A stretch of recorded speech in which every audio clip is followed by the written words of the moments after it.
दोस्तों आखिरकार सोनम रघुवंशी का पता लग गया। उसे 8 जून की रात गाजीपुर के एक ढाबे से पकड़ लिया गया। क्या सोनम रघुवंशी ने अपने पति राजा रघुवंशी का मर्डर करवाया तो पीछे इसके मोटिव क्या, मर्डर करने वाले कौन थे? इन सारे सवालों के जवाब अभी मिलने बाकी। लेकिन इतना जरूर तय है कि इस मामले ने पूरे देश को हिलाकर रख दिया। मेघालय पुलिस ने तो आज प्रेस कॉन्फ्रेंस करके ये क्लियर कर दिया कि सोनम ने ही सुपारी देकर अपने पति का कत्ल करवाया। ये बात भी निकल कर आ रही है कि सोनम का इंदौर के ही एक लड़के राज कुशवाहा के साथ अफेयर था। इस मामले में अब तक 4 लोग अरेस्ट भी हो चुके हैं, लेकिन पूरा देश इस वक्त यही पूछ रहा है कि अगर सोनम का शादी से पहले अफेयर था भी, अगर उसे राजा रघुवंशी से शादी नहीं भी करनी थी, तब भी उसका मर्डर क्यों करवाया? खैर, ये ऐसे सवाल हैं जिनके जवाब पुलिस कुछ दिनों में ढूंढ लेगी। लेकिन सबसे पहले आपको ये बताते हैं कि ये पूरा मामला आखिर शुरू कैसे हुआ। तो दोस्तों, ये बात पिछले साल 1 अक्टूबर की है। रामनवमी का दिन था और रघुवंशी समाज का भंडारा था। इसी दिन समाज के लोग शादी के योग्य लड़के लड़कियों के नाम समाज के रजिस्टर में लिख देते। सोनम की फैमिली वालों ने जब उस रजिस्टर में राजा रघुवंशी की डिटेल्स पढ़ी तो उन्हें लड़का अच्छा लगा। एक तो राजा का काम भी अच्छा था, दूसरा वो इंदौर का ही रहने वाला था। उसके बाद सोनम की माँ का राजा के घर फोन आया। वो लोग मिलने आए, फिर लड़का लड़की आपस में मिले और बात पक्की हो गई। लेकिन शुरू में ही राजा ने एक ऐसी बात नोट की जिसे उसके परिवार वाले अगर समझ जाते तो राजा की जान बच भी सकती थी।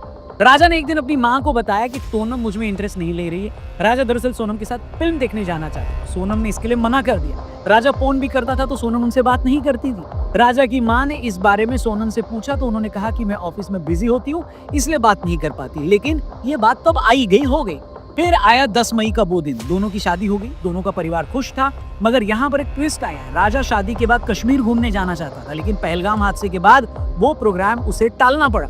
लेकिन तभी सोनम ने बिना राजा से पूछे मेघालय की टिकट करा दी। जब सोनम ने ऐसा किया तो राजा भी हैरान हुआ। उसने अपनी माँ को बताया कि सोनम ने मेघालय की टिकट कराई। इसके बाद राजा को न चाहते हुए भी मेघालय जाना पड़ा। दोनों पहले बेंगलुरु से कनेक्टिंग फ्लाइट लेकर 20 मई को गुवाहाटी पहुंचे। वहां मां कामाख्या के दर्शन किए। फिर 22 मई को सुबह गुवाहाटी से मेघालय निकल गए। शिलोंग पहुंचकर चेरापूंजी के पास एक होम स्टे में चेक इन किया। उसी दिन स्कूटी लेकर आसपास घूमने भी निकले और फिर आया 23 मई का दिन। 23 मई को सुबह 5:30 बजे इन्होंने अपने होम स्टे या होटल कह लें उसे चेकआउट कर दिया। ये देखकर होटल वाला भी हैरान था कि इतने सुबह चेकआउट कौन करता है। फिर इसी दिन ये लोग चेरापूंजी से 330 किलोमीटर दूर एक वाटरफॉल देखने निकल गए। वो भी तब जब उस जगह पर कर्फ्यू लगा हुआ था और जिस रास्ते से ये गए वो बहुत ही टेढ़ा मेढ़ा रास्ता था। अब जिस दौरान ये लोग वाटरफॉल के पास जा रहे थे तभी सोनम की सास का भी फोन आया। सोनम ने बताया कि हम एक वाटरफॉल के पास गए थे, यहाँ खड़ी चढ़ाई है, हम एक कैफे के पास रुके थे। जिस दौरान ये बातचीत हुई तब दोपहर के 1:30 बजे थे। इसके बाद दोपहर 2 बजे राजा के घर वालों ने फिर से फोन किया, लेकिन तब राजा का फोन स्विच ऑफ रहा। सोनम से बात करने की कोशिश की मगर उसका मोबाइल भी बंद था। दिन में दोबारा बात करने की कोशिश की गई तब भी फोन नहीं लगा। इस पर राजा के घर वालों को घबराहट तो हुई, लेकिन उन्हें लगा कि पहाड़ी इलाका है, हो सकता है नेटवर्क न आ रहा हो या उनका मोबाइल स्विच ऑफ हो गया हो, इसलिए उस शाम उन्होंने उतना पैनिक नहीं किया। फिर 24 मई का दिन आता। राजा के परिवार वालों ने फिर उन्हें कॉल किया। अब फिर से उनका फोन नहीं लगा। अब इन लोगों को टेंशन हुई और फिर उन्होंने राजा और सोनम द्वारा जो उन्हें पिक्चर्स भेजी गई थी उसमें एक फोटो में दोनों किराए की स्कूटी पर दिख रहे थे। उस स्कूटी पर उसके ओनर का नंबर। राजा के भाई ने उस पर कॉल किया तो स्कूटी वाले ने बताया कि हाँ, इन लोगों ने मुझसे स्कूटी ली थी, लेकिन ये अभी तक स्कूटी लेकर वापस नहीं आए। ये सुनकर सोनम और राजा की फैमिली वाले और घबरा गए। अगले दिन सोनम और राजा का भाई फ्लाइट पकड़कर गुवाहाटी के रास्ते शिलोंग आ गए। राजा के भाई ने शुरू में बताया कि जब उन्होंने शिलोंग पुलिस से कंप्लेन की तो उन्होंने ज्यादा सीरियसली लिया नहीं। फिर सोनम और राजा के घर वालों ने इंदौर कमिश्नर से इसकी शिकायत। फिर इंदौर पुलिस ने मेघालय पुलिस से बात की। मामला मध्य प्रदेश के मुख्यमंत्री मोहन यादव जी तक भी पहुंचा। उसके बाद मामले में तेजी आई। मेघालय पुलिस ने स्टेट डिजास्टर रिलीफ फोर्स समेत इंटेलिजेंस की टीमों को सर्च ऑपरेशन में लगाया।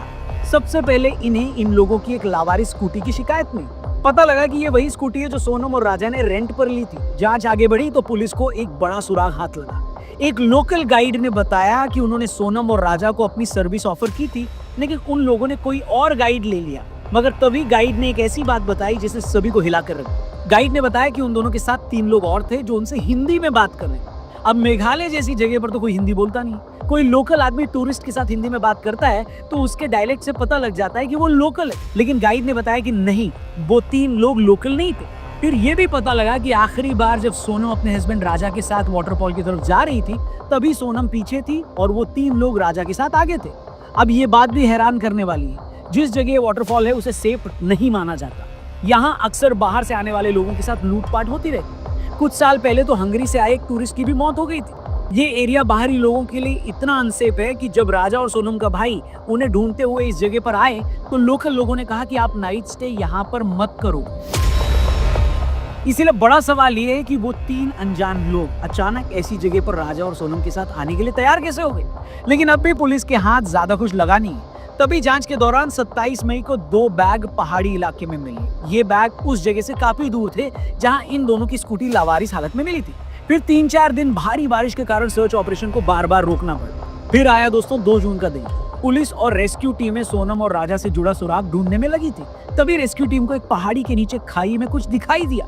टीम वहां पहुंची तो वो एक आदमी की डेड बॉडी पड़ी थी, मगर वो इतनी खराब हालत में थी कि उसे पहचानना मुश्किल था। बॉडी को अस्पताल लाया गया। तभी राजा के भाई को उस शव की पहचान करने के लिए बोला गया। बॉडी इतनी खराब हो चुकी थी कि चेहरे को देखकर कुछ भी बता पाना पॉसिबल नहीं था। तभी राजा के भाई की नजर उस बॉडी की कलाई पर पड़ी। वहां पर एक टैटू गुदा हुआ था, उस पर राजा का नाम था। वो टैटू देखते ही राजा का भाई रोने लगा। कंफर्म हो गया कि ये लाश राजा की। फिर 2 दिन में पोस्टमार्टम की रिपोर्ट दी आ गई। पोस्टमार्टम रिपोर्ट से साफ हो गया कि यह हादसा नहीं था, बल्कि किसी ने तेज हथियार से राजा का मर्डर किया है। पुलिस को पता लगा कि पेड़ काटने वाले हथियार से राजा की हत्या की गई। 4 जून को राजा की बॉडी इंदौर लाई गई। लेकिन बड़ा सवाल ये था कि सोनम कहाँ थी। तरह तरह के सवाल पूछे जा रहे थे। शक हो रहा था कि क्या सोनम की भी हत्या कर दी गई है, क्या सोनम को किसी गैंग ने बेचकर उसे बांग्लादेश भेज दिया है, या सोनम ही अपने पति राजा के मर्डर में शामिल है और वहां से भाग गई है। लेकिन अपने ही पति की मर्डर वाली बात एक ऐसी बात थी जो कोई भी बोलने की हिम्मत नहीं कर रहा था, क्योंकि कोई पत्नी आखिर क्यों शादी के 3 हफ्ते में ही अपने पति की हत्या करवा देगी। लेकिन सोनम से जुड़ा कोई सुराग न मिलने से सस्पेंस लगातार बना हुआ। इस बीच मेघालय पुलिस और उनकी टीमें लगातार अपनी जांच में लगी हुई थी। मेघालय पुलिस को अपनी जांच में पता लगा कि सोनम के पास एक नंबर और था और मोबाइल टावर और कॉल डिटेल से पता लगा कि उसी लोकेशन से इंदौर फोन किए गए। ये अपने आप में एक बड़ा सबूत था। इसके बाद मेघालय पुलिस ने एमपी और यूपी की पुलिस के साथ मिलकर दोनों ही स्टेट में अलग अलग जगह छापेमारी करके 4 लोगों को पकड़ लिया। इनमें राज कुशवाहा और विशाल चौहान को इंदौर से पकड़ा, आकाश राजपूत को इंदौर के पास से और आनंद कुर्मी को बीना से गिरफ्तार कर लिया गया। फिर 8 जून की रात यूपी के गाजीपुर में एक लड़की बदहवास हालत में मिली। उसने काले रंग की टी शर्ट और लोअर पहन रखी थी। उसके बाल बिखरे हुए थे। चेहरा देखकर लग रहा था कि वो कई दिनों से सोई नहीं थी। तभी उस लड़की ने ढाबे वाले लड़के को कहा कि भैया क्या मुझे आपका फोन मिलेगा, मुझे अपने घर वालों से बात करनी है। ढाबे वाले ने लड़की को अपना फोन दे दिया। फोन पर बात करते ही लड़की रोने लगी। तब तक किसी को नहीं पता था कि ये लड़की कौन है। उस वक्त ढाबे पर कुछ महिलाओं ने उस लड़की को पहचान भी लिया था, लेकिन कोई ये समझ ही नहीं पा रहा था कि वो सोनम रघुवंशी हो सकती है, क्योंकि गाजीपुर से मेघालय 1100 किलोमीटर दूर है। भाई से बात करने के बाद सोनम वहां एक चारपाई पर बैठकर रोने लगी। तभी जिस फोन से सोनम ने अपने भाई को कॉल किया था, उसी नंबर पर सोनम के भाई का कॉल आया। उसने ढाबे वाले को कहा कि तुम फौरन पुलिस को कॉल करो। ढाबे वाले ने पुलिस को फोन किया। सोनम ने अपनी पहचान बताई तो पुलिस को फौरन समझ में आ गया कि ये वही लड़की है। इसके बाद पुलिस सोनम को अपने साथ ले गई। सोनम की गिरफ्तारी के बाद जहां राजा का भाई खुलकर ये बोल रहा है कि सोनम ही मेरे भाई की कातिल हो सकती है, वहीं सोनम के फादर का कहना है कि ये एक साजिश है। मेघालय पुलिस उनकी बेटी को फंसाने की कोशिश कर रही है। वो इस मामले में सीबीआई जांच की बात कर रहे हैं। क्या प्रूफ है उनके पास जो भाड़े के हथियार है सोनम लेके जाएगी, और क्यों जाएगी? उसका भी तो कुछ कारण होना चाहिए ना। सोनम की गिरफ्तारी के बाद सवाल ये है कि आखिर हुआ क्या होगा। मेघालय पुलिस ने तो क्लियरली बोल दिया है कि सोनम ने ही भाड़े के हत्यारों से अपने पति का कत्ल करवाया। तो अब तक तो यही लगता है कि हाँ, ऐसा हो सकता है, क्योंकि राजा रघुवंशी अगर 23 मई को गायब हो गए थे और ये मान भी लें कि उनकी पत्नी सोनम को पता नहीं चला कि वो कहाँ गए, तो सोनम उसी दिन मेघालय पुलिस को इसकी शिकायत कर सकती थी। अगर वो 8 जून की रात किसी का मोबाइल लेकर अपने भाई को कॉल कर सकती थी, तो यही काम वो पहले भी कर सकती थी। 17 दिनों तक ऐसा क्यों नहीं हुआ? उसने किसी को कॉल क्यों नहीं किया? ये कई इंपॉर्टेंट सवाल है। दूसरा सवाल, हत्या के शक में जो लोग भी पकड़े गए हैं वो सभी के सभी इंदौर के हैं। पकड़े गए लोगों में एक राज कुशवाहा सोनम रघुवंशी का दोस्त भी बताया जाए। क्या ये भी इत्तेफाक है? ऊपर से सोनम का शादी से पहले राजा में इंटरेस्ट न लेना, बिना राजा से पूछे ही मेघालय की टिकट कटा देना, फिर मेघालय में भी एक ऐसी जगह घूमने ले जाना जो बाहरी टूरिस्ट के लिए सेफ नहीं है। ये सारी बातें बहुत ज्यादा शक पैदा करती है। लेकिन एक बात जो हर किसी को हैरान कर रही है कि भाई अगर सोनम का कहीं अफेयर था भी और वो शादी के लिए तैयार नहीं भी थी, तब भी उसे अपने पति का मर्डर करवाने की क्या जरूरत थी? अगर आपको शादी से प्रॉब्लम है तो आप घर से चले जाएं, अपने पति से खुलकर बोल दें। और अगर आपको जबरन शादी से कोई नाराजगी है तो उसका गुस्सा अपने पति पर क्यों निकाल? उस बेचारे ने क्या बिगाड़ा था? आप सोच कर देखिए, एक सीधा साधा लड़का जो अपने माँ बाप के कहने पर बिरादरी में शादी करता है, फिर वाइफ जहां घूमने के लिए कहती है वहां चला भी जाता है। हनीमून पर घूमने के दौरान कुछ लोग उस पर हमला करके उसे मार देते हैं और उस बेचारे को यह पता तक नहीं चलता कि उसकी किससे क्या दुश्मनी थी। और ऐसे एक नहीं, आजकल दर्जनों ऐसे केस हो रहे हैं जहां लड़कियां भी एक्स्ट्रा मैरिटल अफेयर या शादी से पहले अफेयर के चलते अपने हस्बैंड का कत्ल करवा देती है। इसी तरह का एक मामला इसी साल मार्च में मेरठ से आया था, जब मुस्कान नाम की एक लड़की ने अपने पति सौरभ का मर्डर करवाकर उसकी लाश नीले ड्रम में भरवा दी थी। उससे पहले मार्च में ही यूपी के औरैया में प्रगति यादव नाम की एक लड़की ने अपने बॉयफ्रेंड के साथ मिलकर शादी के कुछ दिन बाद अपने पति दिलीप की हत्या करवा दी थी। ये सारी खबरें हिला देने वाली हैं दोस्तों। हम बिल्कुल ये दावा नहीं करते कि सोनम रघुवंशी मामले में उन्होंने ही अपने पति की हत्या करवाई हो, लेकिन सर्कमस्टेंशियल एविडेंस और एक्सपर्ट्स का ओपिनियन यही है कि मोस्ट लाइकली वो ही इस मामले में चीफ कॉन्स्पिरेटर हो सकती है। और अगर ऐसा ही निकला तो ये बहुत ही डराने वाली बात है। सच में बात सोचने वाली है कि आज का यूथ किस तरह सोच रहा है। आप जिससे प्यार नहीं करते, अगर वो आपको नहीं मिलता तो आप उस आदमी को मरवा दे रहे हैं जिसका आपसे कोई लेना देना नहीं। दूसरी बात जो मुझे हैरान करती है कि जो लड़कियां इतनी दबंग हैं कि अपने प्यार के लिए शादी के बाद अपने पति का कत्ल तक करवा दे रही, यही लड़कियां शादी से पहले इतनी हिम्मत क्यों नहीं दिखाती?